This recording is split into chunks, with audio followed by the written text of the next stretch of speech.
سلام علیکم دوستای گرامی. یک بار دیگر امالله احمدزی شما را خوش آمدید میگه به بوجو کمپتخیت و یا سلام هموطن.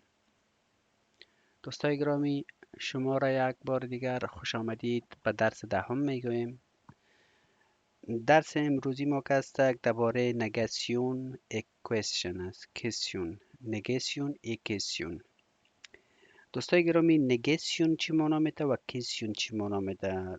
میفهم درست است که زیادتر شما خود فهمیدین، ولی تا به حال ما شما کار نکردیم که چه قسم جملات منفی جور کنیم و چه قسم سوال جور کنیم.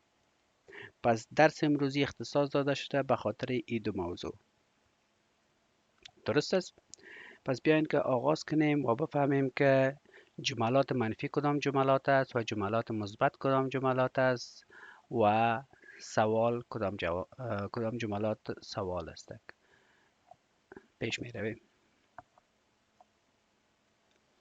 خب دوستا، عنوان از درس قسم گفته شده که la négation contient toujours deux éléments.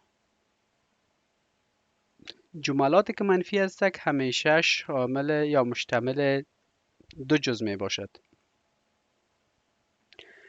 نخست از جمله منفی شما را به این بفهمانم که جمله مثبت چی است، منفی چی است و سوالیه چی است. زمانی که ما شما میگوییم که من به مکتب می روم، این یک جمله مثبت است که ما و شما به این چی میگیم؟ بیانیه. بعضی ها بیانیه میگه، بعضی ها جمله مثبت میگوید. درست است؟ اگر شما بگوین که من غذا میخورم، این یک جمله بیانیه مثبت است. اگر شما بگوین که من یک فیلم سیل میکنم، این یک جمله مثبت است. درست است؟ اگر شما بگویید که به طور مثال من آب می نوشم، پس چی است که این یک جمله مثبت شد. زمانی که شما میگوین که من آب نمی نوشم، این جمله منفی شده این قسمت. درست است؟ و اگر بگوین که من به مکتب نمی روم، چی شد؟ جمله منفی شد. همچنان اگر شما بگویید که من درس نمی خوانم، من کار نمی کنم و غیره و غیره. پس زمانی که شما میگوین که نمی کنم، این جمله در این قسمت چی شد؟ منفی شد. و سوالیه را بعدا ما شما دربارش میخوانیم. علیده درس در ادامه سلاید هاست. پس بیاین که بالای ازی کار کنیم. قسمی که در عنوان بر شما نوشته شده که زمانی که شما جمله منفی میسازین همیشه مشتمل دو جزء می باشد که او چی است؟ نه پس، نه په. ببینین فرم افرماتیو یعنی حالت بیانیه، فرم نگاتیو حالت منفی و انگلیسیش در قسمت از دوستا. خب متوجه شوین نه په قسمی که در عنوان به شما گفته شده که همیشه دو جزء است. پس اینجا ببینید نه نقطه نقطه به معنی عزیز که در اینجا شما فعلتان میگذارین و بعدن چی؟ په که جمله شما درست می شود که معنایش چی می شود؟ not نه یا نه خیر. درست است؟ پس جملات متوجه شوین بهتر میفهمین.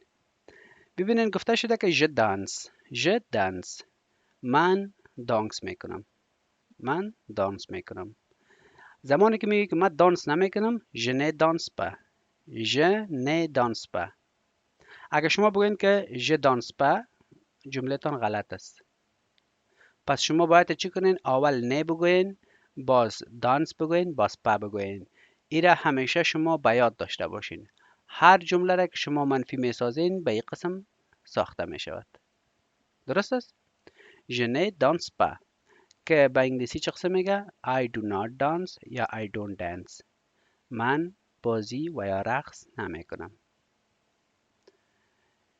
je parle l'anglais، je parle l'anglais. من انگلیسی صحبت می کنم. je ne parle pas، je ne parle pas.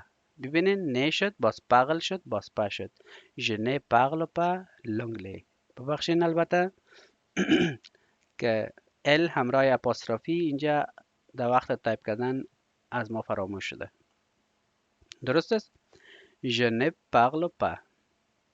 من انگلیسی صحبت نمی کنم. درست شد؟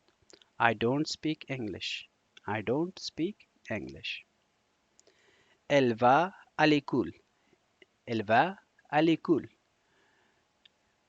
Elle ne va pas à l'école. Elle ne va pas à l'école. اینجا گفتیم که او به مکتب می رود. ببینین افارمتیو شد، یعنی بیانیه شد، مثبت جمله بود. ولی در قسمت میگیم که او به مکتب نمی رود. پس جمله چی شد؟ منفی شد. درست است؟ به این قسم He doesn't go to school. He doesn't go to school.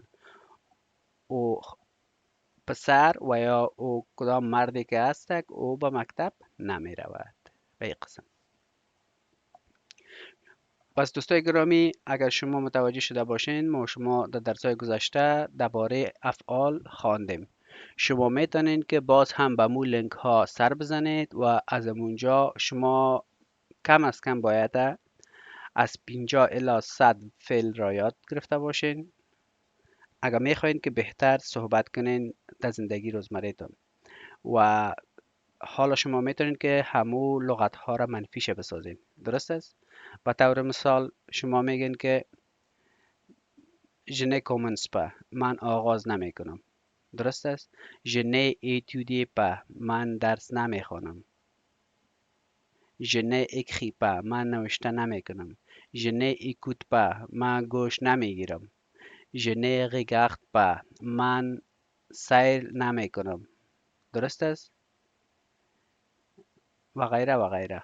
دیگه دوستای گرامی، باز هم به خاطر بهتر و خوب شدن شما کوشش کنین باز هم به مو سایت هایی که به درس های گذشته 8 و 9 به شما داده شده مهربانی کنین سر بزنین و همو فعل هایی که به شما داده شده به خاطر کانجوگیزم کم از کم باید شما 50 لغت یاد بگیرین. خودتان باز احساس میکنین که چقدر پیشرفت کردین. درست است؟ حالا در این قسمت یک استثناء موجود دارد دوستای گرامی. البته به درس‌های گذشته یادآوری شده که ولی باز هم به شما یادآوری میکنیم.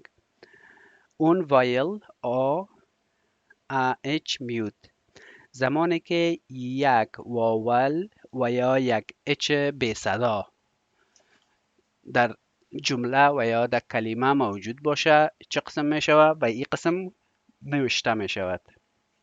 ببینین j'espère j'espère I hope je n'espère pas je n'espère pas. دوستای گرامی ببینین اینجا برای ان نه ایش از بین رفته به چی تبدیل شده؟ به یک کامه. چرا به کامه تبدیل می شود؟ اگر شما به یاد داشته باشین در درس گذشته یک سلاید ما شما داشتیم گفتیم یک زمانی که ما شما اگر چیز بنویسیم که دو تا واول پهلو در پهلو بیاید یکیش حذف می شود و او به چی بدل می شود؟ به کامه بدل می شود. اینجا عین موضوع است. درست است؟ je n'espère pas من آرزو ندارم. درست است؟ j'habite j'habite چی میگین؟ من زندگی میکنم. به طور مثال شما میگین که j'habite à Paris من در کجا زندگی میکنم؟ در پاریس. j'habite à Boulogne-Billancourt من در بولون زندگی میکنم. j'habite à Saint-Denis من در سندنی زندگی میکنم. j'habite à 93 من در 93 زندگی میکنم. j'habite à Lille j'habite à Bordeaux j'habite à Toulouse و غیره و غیره. درست است؟ با معذرت. زمانی که شما بگین که ما در اینجا زندگی نمی کنم جمله رو منفی می سازین. پس چی میگین؟ je n'habite pas à Paris من در پاریس زندگی نمی کنم. je n'habite pas à Toulouse من در تولوز زندگی نمی کنم. je n'habite pas à Marseille در مارسی زندگی نمی کنم. je n'habite pas à 92 و در قسمت ایل د فرانس 92 زندگی نمی کنم. به این قسم. درست است؟ پس این جملاتش است. دیگه خدا کنه که با این موضوع پورا پی برده باشین. اگر باز هم در کدام قسمتش مشکل داشته باشین شما میتونین که همراه ما سوالتان شریک بسازین و با زودترین فرصت به شما جوابش ارائه میکنم. خب دوستا میریم به سلاید بعدی. باز هم تحت عین عنوان است گفته شده که زمانی که ما شما جمله منفی میسازیم چی میشه؟ همیشه دو جز داشته می باشد که چی است؟ نه جمع. نه جمع به انگلیسی چی میگه؟ never. و به دری چی میگه؟ هرگز نه یا هرگز. درست است؟ میگه هرگز من به آنجا نمیروم. درست است؟ و یک قسم ما شما جملات داریم نه؟ هرگز درس نمیخوانم، هرگز من این کار نمیکنم. به این معنی است که هیچ وقت من این کار را نمیکنم. پس اینجا عین موضوع است. زمانی که شما جملات منفی را همراه هرگز جور میکنین باز هم نیستک، فعل استک و جمع استک. ببینین elle ne pleurait jamais. Elle ne pleurait jamais. He never cries. به معنای است که او مرد و یا او پسر و یا او بچک است هیچ و یا هرگز گریه نمی کند. به این معنی است که خدا نخواسته بالای از غم بیاید، خوشحالی بیاید. به طور مثال اگر شاگرد باشه به حساب وطنی ما شما در مکتب استاد لطش میکنه و یا مثلا جنگ میکنه او گار میشه، به هر صورتش هیچ گریه نمیکنه. درست است؟ به این قسم دیگه کدام به شما که اینجا پیشنهاد شده او چی است؟ نه غیان. نه غیان چی معنی؟ nothing. nothing. درست است؟ جمله رو ببینین. Elle ne va rien acheter aujourd'hui. Elle ne va rien acheter aujourd'hui. چی؟ She is not going to buy anything today. به معنای است که او خانم و یا او دختر هیچ چیز خریداری نمی کند امروز. به معنای است که امکان داره که او بره مثلا در سوپرمارکت و یا به مخشه بره و یا به کدام بوتیک و یا به کدام دکان میره و ویزیت میکنه میبینه هر چیزه ولی هیچ چیز را نمیخره. درست است؟ نغیان nothing. هیچ چیز را خریداری نمیکنه. و جمله بعدی را ببینین. elle ne peut rien voir. elle ne peut rien voir. صحیح است؟ به یک قسم شما گفتن نمیتونین که elle peut rien voir. نه را باید استفاده کنین. درست است؟ ne peut rien voir. چه قسم معنای انگلیسیش است؟ he can't see anything. به معنای ازی است که او پسر و یا او بچه و یا او مرد که است او چیز را نمی بیند. او هیچ چیز را نمی بیند. به معنای ازی امکان داره که چشم از او کور باشد و یا امکان داره که چشم از زخمی شده باشد و کدام مشکل داشته باشد. درست است؟ پس در این قسم حالات ما شما میتونیم که ایره استفاده کنیم.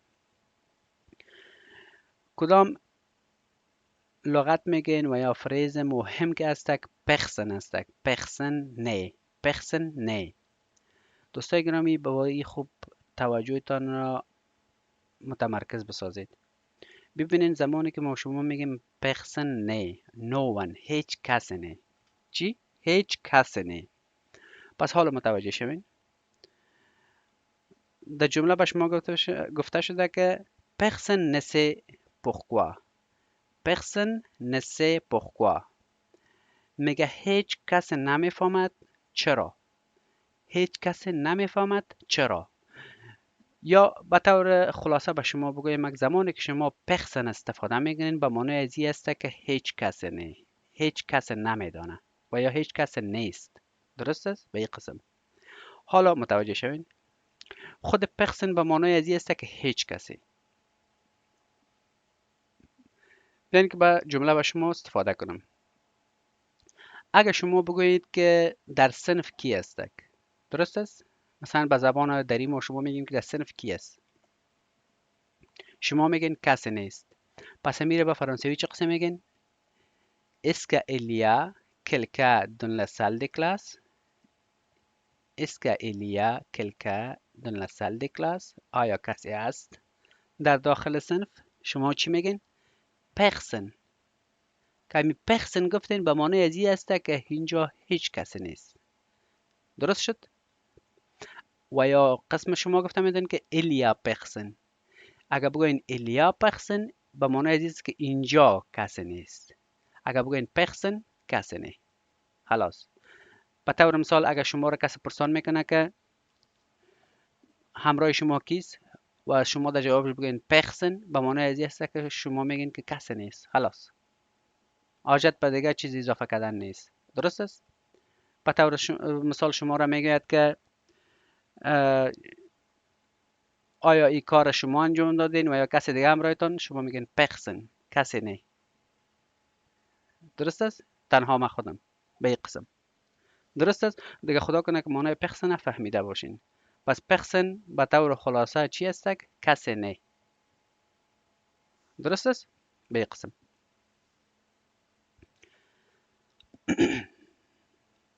خب دوستای گرامی، البته درس نگاسیون ما شما به این اسلاید به اتمام میرسه که ما و شما فهمیدیم که چه قسم جملات را منفی و یا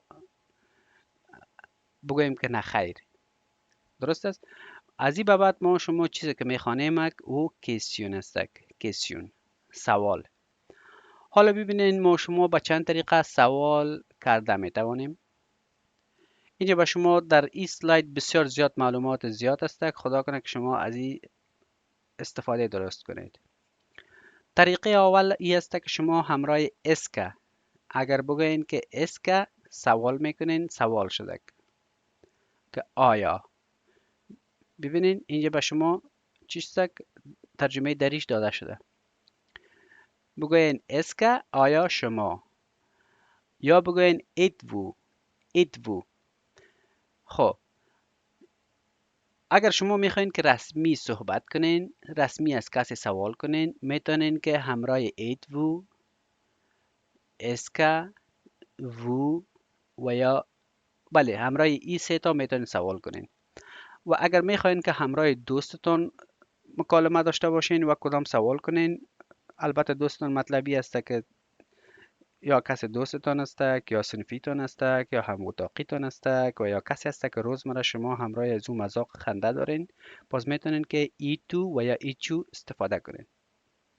درست است؟ درباره ازی شما در درس‌های گذشته خواندین.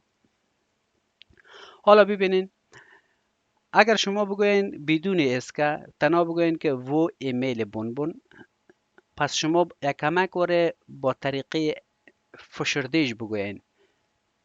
این هم یک سوال است. و ایمیل بون به این قسم. و ایتودی لنگلی آیا شما انگلیسی خواندین؟ و پغل فرانسه. ببینین یک طریقه سوال کردن است. و اگر میخواین که امرای تنها و نگوین امرای اسکا بگوین هم میتونین. درست است؟ اسکا و ایمیل بون اسکا و ایمیل بون آیا شما شیرینی را خوش دارین؟ Do you like sweet؟ به این قسم. اسکا و ایمی علی کول آیا شما خوش دارین که به مکتب بروین؟ Do you like going to school؟ به این قسم. اسکا vous aimez cuisiner؟ آیا شما خوش دارین که آشپزی کنین؟ اسکا vous aimez courir؟ آیا شما خوش دارین که دوش کنین؟ Do you like running؟ اسکا vous avez peur des chiens؟ آیا شما از سگ ترس دارین؟ Do you afraid of dogs؟ اسکا vous faisiez des cauchemars؟ آیا شما خوابهای خراب میبینید؟ درست است؟ خوابهای خراب البته به حساب فارسی ما شما کابوس میشه و ما شما خواب خراب میگیم نه؟ به انگلیسی چی میگه؟ Do you have nightmares؟ اسکا و دیسینه بکو؟ آیا شما زیاد رسامی میکنین؟ صحیح است؟ Do you draw a lot؟ اسکا و مانژه دی لگیوم؟ آیا شما ترکاری میخورید؟ به قسم Do you eat vegetables؟ اسکا و زوی بکو دی زمی؟ آیا شما زیاد دوست دارین یا اندیوال ها دارید؟ Do you have a lot of friends؟ اسکا vous avez ببخشید اسکا vous avez peur de vos parents؟ آیا شما از پدر مادرتان و یا از بله از پدر مادرتان ترس دارین. Are you afraid of your parents؟ درست است. Est-ce que vous regardez la télé؟ آیا شما تلویزیون رو میبینید یا تماشا میکنید؟ Do you watch television؟ Est-ce que vous pleurez facilement؟ آیا شما با آسانی گریان میکنید؟ Do you cry easily؟ Est-ce que vous lisez beaucoup؟ آیا شما زیاد میخوانید؟ میخوانید مطلب این است که یعنی کتاب میخوانید یا مجله میخوانید و یا غیره و غیره. درست است. Do you read a lot؟ به یک قسم. Est-ce que vous avez un meilleur ami or un meilleur ami؟ آیا شما یک دوست بهتر دارید؟ درست است. Do you have a best friend؟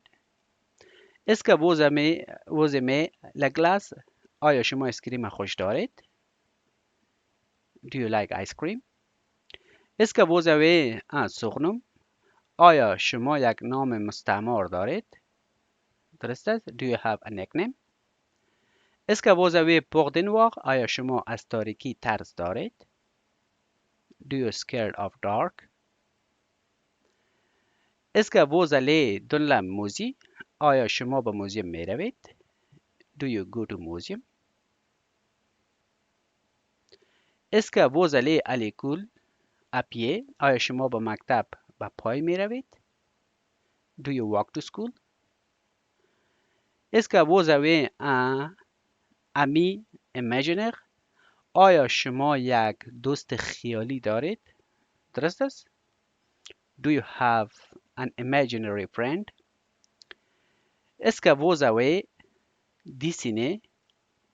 ببخشید. Est-ce que vous aimez dessiner؟ آیا شما دوست دارین که رسامی کنید؟ Do you like to draw؟ درست است. آیا خوش دارین؟ آیا دوست دارین که رسامی کنید؟ پس یه همراه اسکه بود دوستای گرامی. اگر بدون از او شما میخواین جمله جور کنین، بس شما میتونین که همراه و ایمی لبون بون، و ایمی علی علی کول، و ایمی کوزینه، و ایمی کوغیر، و زوی پردیشیا، و فزید کشماق به این قسم. درست است. این هم صحیح است. پس حالا اگر شما همراه ایچو جمله جور کنین و یا سوال جور کنین چه قسم؟ ایتولا مشیقی، ایتولا مشیقی.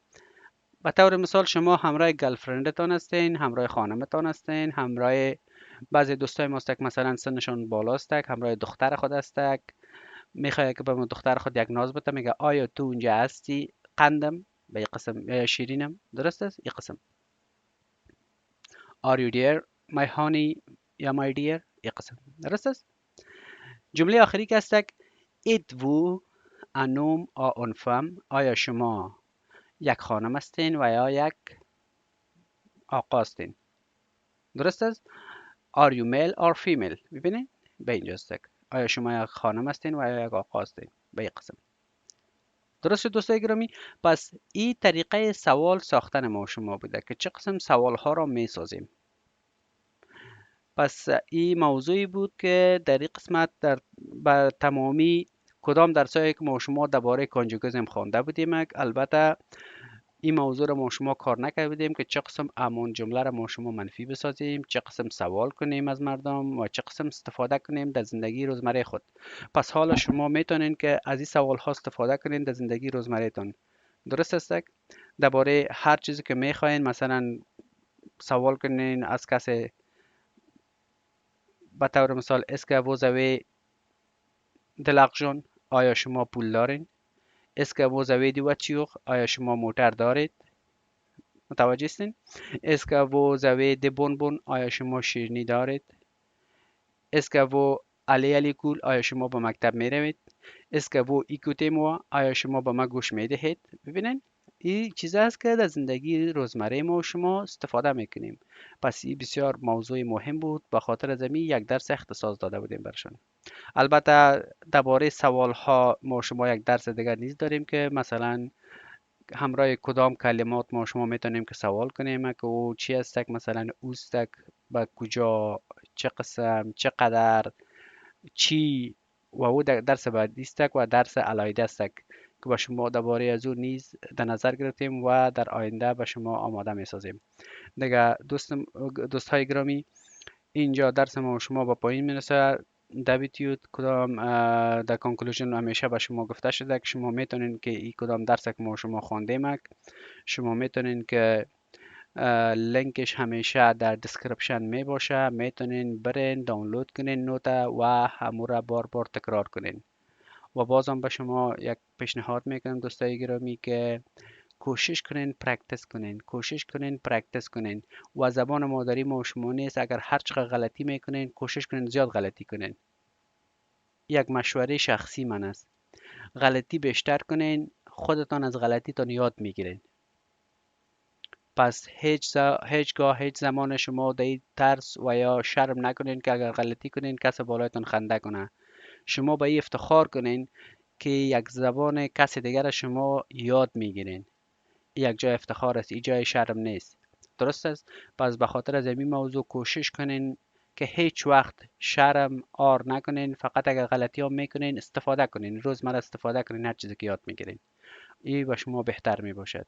دیگه باز هم در این قسمت از شما میخوایم اگر به درس های ما و یا دوستای کسایی که نو میبینید درس ها را سابسکرایب کنین تا که از درس های بعدی نمانین و دوستایی که از گذشته است همراه هموطنهای ما شیر بسازین درس ها را تا که همگی مستفید شود و هموطنهای ما از بدبختی و مشکلات دور باشه.